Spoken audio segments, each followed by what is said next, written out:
Down through the ages, human civilization has hosted thousands of governments, and many of these governments were benevolent. But what happens when a government goes rogue?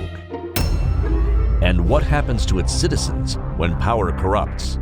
And absolute power corrupts absolutely. The founders of the United States understood the nature of government. That's why they institutionalized the right to keep and bear arms. 260 million people who've been murdered by their own government. Every single time, gun control is initiated before the mass genocide. It's not about hunting and target practice.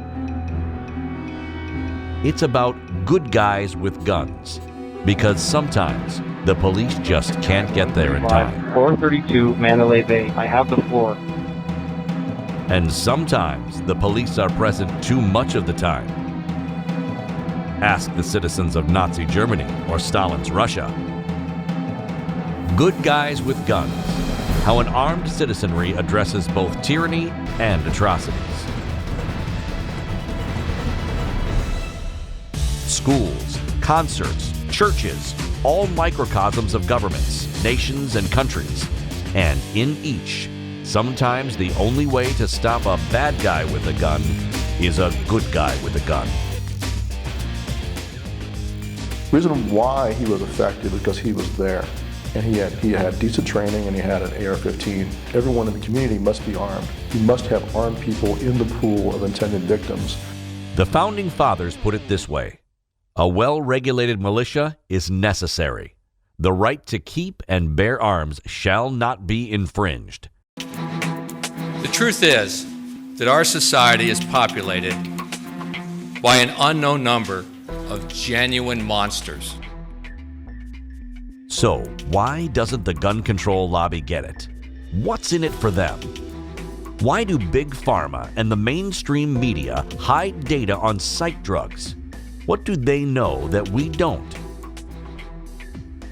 One of the major aims of the pharmaceutical industry is to spend its money to make sure the public never learns about all the horrors perpetrated by people taking psychiatric drugs. They walk among us every single day. 80 million Americans are on psychiatric drugs and therefore considered mentally ill.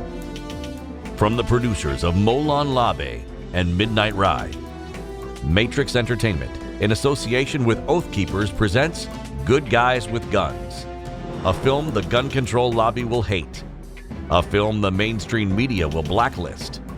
Inspired by the works of Edwin Vieira and the words of Wayne LaPierre.